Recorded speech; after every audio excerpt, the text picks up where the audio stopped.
There we go. The reading for those online, again, if you'd like to follow along, comes from John's Gospel, chapter 11, verses 32 to 44. If you'd like to follow along in a Bible of your own, if you have one nearby, or you could follow along on the screen, or I invite you to simply listen to the reading. When Mary came where Jesus was and saw him, she knelt at his feet and said to him, "Lord, if you had been here, my brother would not have died." When Jesus saw her weeping and the Jews who came with her also weeping, he was greatly disturbed in spirit and deeply moved. He said, "Where have you laid him?" They said to him, "Lord, come and see." Jesus began to weep. So the people said, "See how he loved him." But some of them said, "Could not he who opened the eyes of the blind man have kept this man from dying?" Then Jesus, greatly again disturbed, came to the tomb. It was a cave, and a stone was lying against it. Jesus said, "Take away the stone." Martha, the sister of the dead man, said to him, "Lord, already there is a stench because he has been dead for 4 days." Jesus said to her, "Did I not tell you that if you believed, you would see the glory of God?" So he took away the stone. And Jesus looked upward and said, "Father, I thank you for having heard me. I knew that you always hear me, but I have said this for the sake of the crowd standing here, so that they may believe that you sent me." When he had said this, he cried out with a loud voice, "Lazarus, come out." The dead man came out, his hands and feet bound with strips of cloth, and his face wrapped in a cloth. And Jesus said to them, "Unbind him and let him go." Friends, this is the word of the Lord.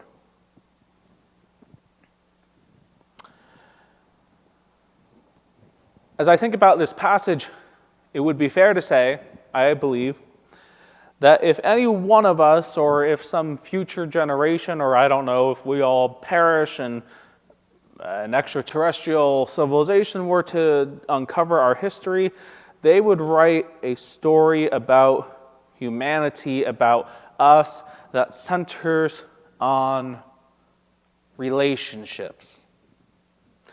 Because we are a relational people.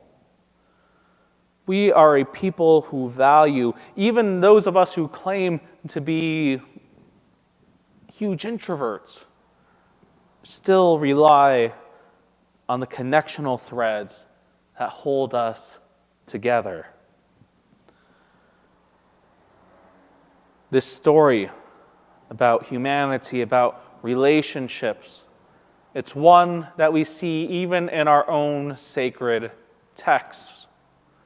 Starting all the way back in the book of Genesis, where God created a companion for Adam, created Eve, so that they together would not be alone.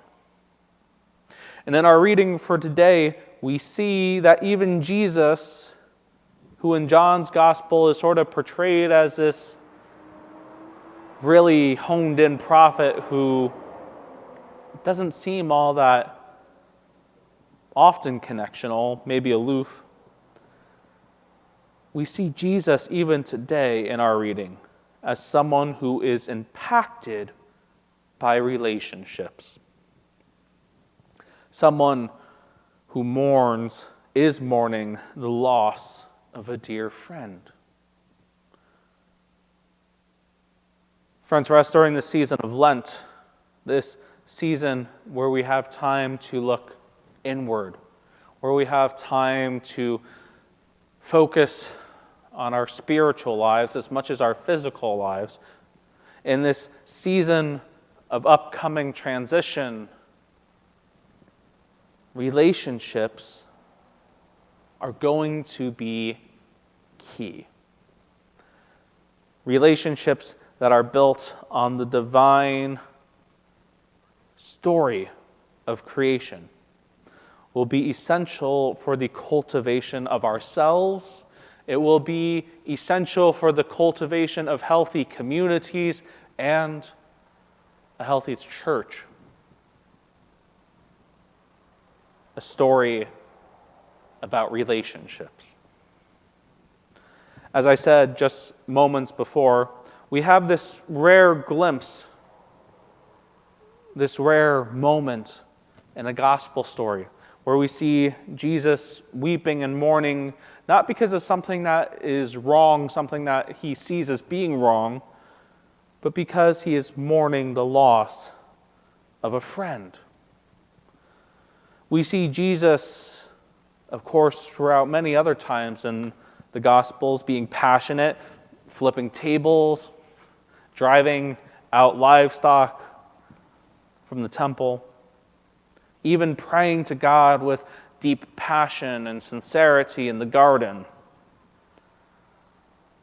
But this is a special moment where we see just how much Jesus embodies the relational aspect of our living God as he mourns his friend.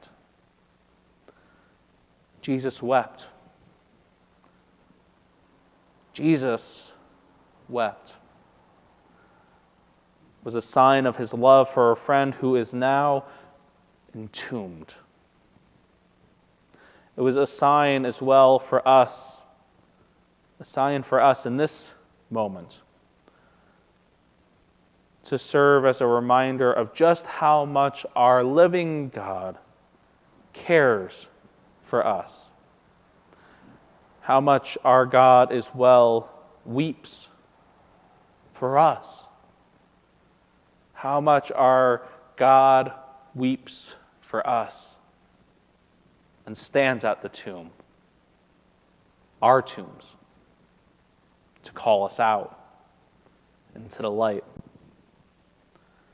Tombs of our own making.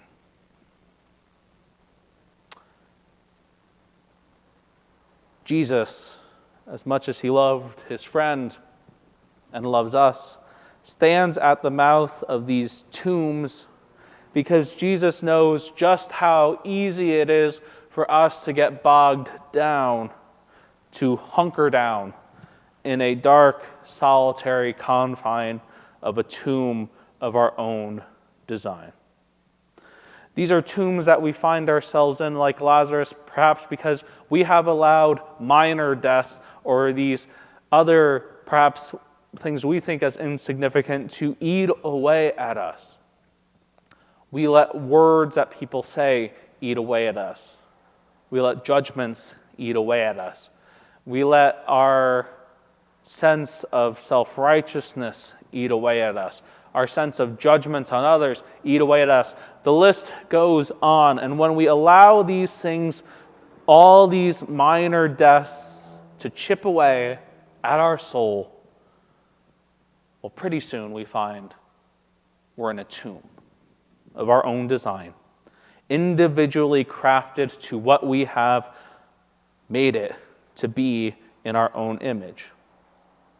And it's hard to get out. We justify this tomb for ourselves. We justify it because we try to answer questions or wrestle with questions of what could have been, what was, questions of how or why. But these questions, these things that we have as well allowed to eat away at our hearts, our souls, do not provide an answer to the present reality of our lives. They do not change our present reality, and instead they keep us tucked away in a dark, solitary place, away from the light of God. And when we think that there is no way out, if we come to the realization that the tomb is not the place where we're supposed to be, and we try to get out but find that it's really difficult, really hard, that is when Jesus stands at the mouth of our tomb and says, "Hey!" Jesus calls out to you by name and says, "Come out into the light. Come out and feel the warmth of the rays of God's light, the warmth of the rays of God's life and love. Let it wash over you. Come out and risk living again for the sake of love. Come enter into a community that is built on sustaining relationships." Jesus stands at the opening of whatever closed-off cave we made for ourselves because he wants to call us out. Jesus wants to pull us out from the hold that death might have on us, that despair might have at us, and give us the jolt we need to truly hear the Spirit of God, to shake us from a spirit of listlessness, of wandering, to one of new imagination, of new beginnings, of new life, of new relationships.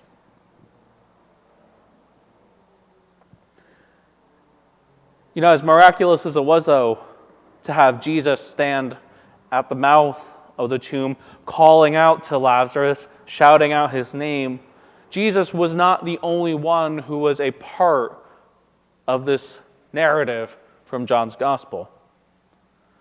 If you're paying attention, you would realize that the resurrection of Lazarus from the damp and darkened tomb was a community endeavor.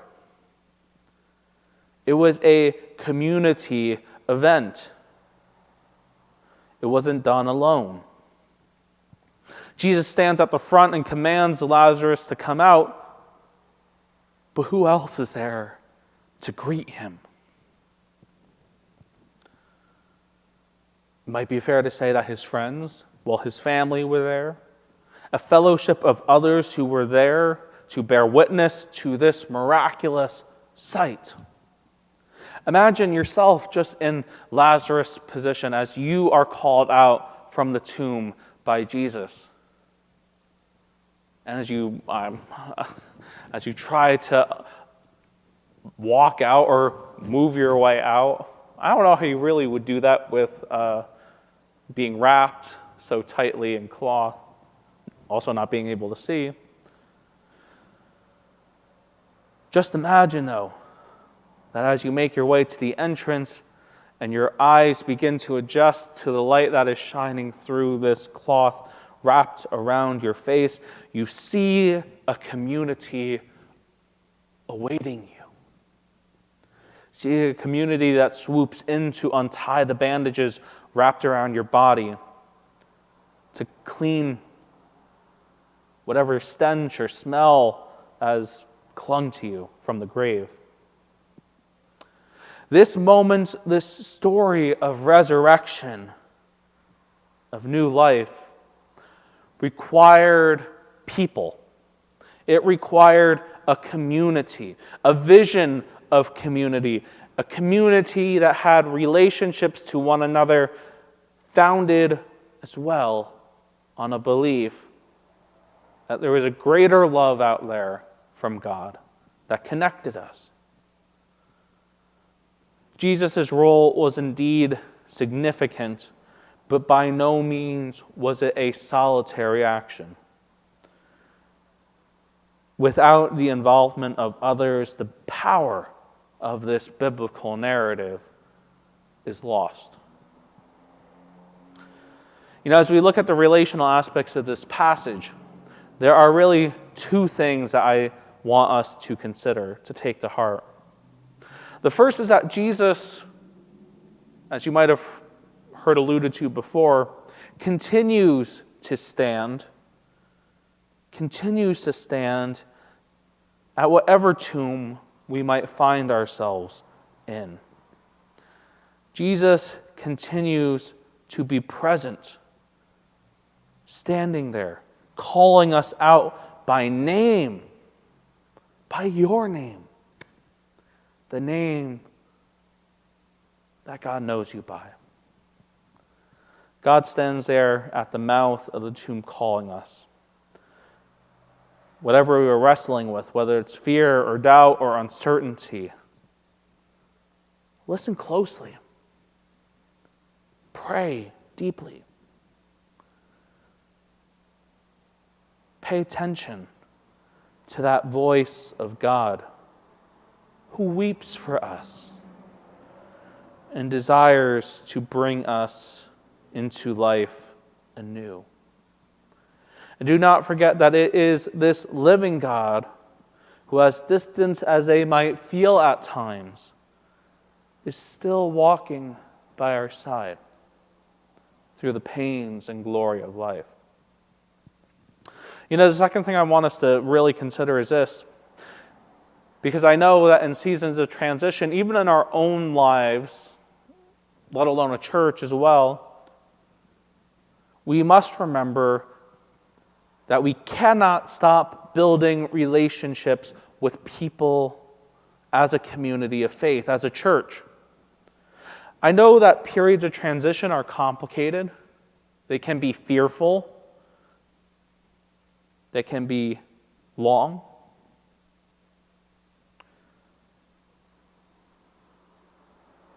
And that in these times, inviting people into a relationship to a body of faith might not seem optimal. But Jesus is calling to you to be that community who unbound, who unwrapped Lazarus. That calling of participating in the resurrection, that calling is still for you.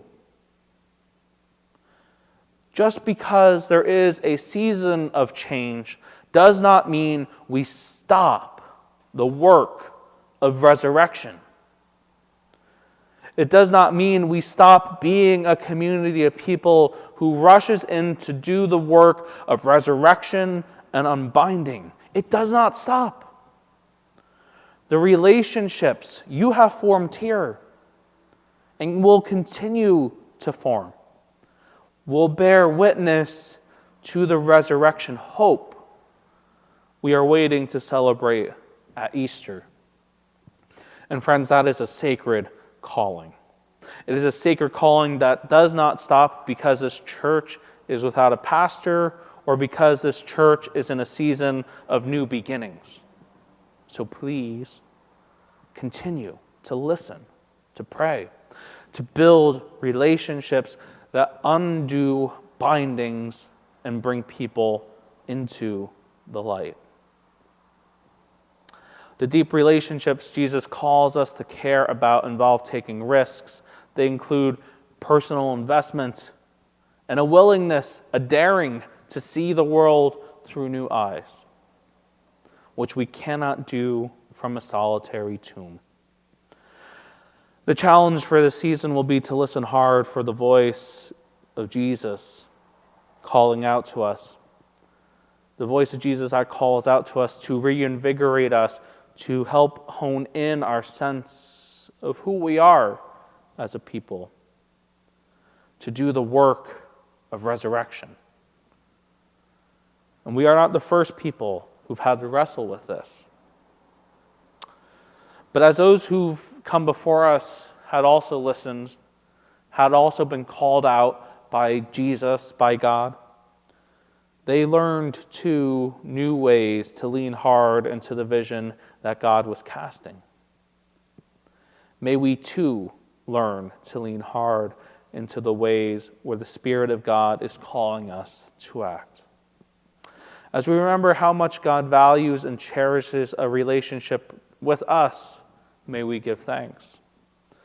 And in offering thanks, take the following steps necessary to be a part of something that helps others find a way out of their tombs as well, as we live our lives together. May we do so with the hope, I should say. Let us do it with the hope. And when we live into this sacred calling, the tears of Jesus will not be ones of mourning or sadness, but of celebration and joy.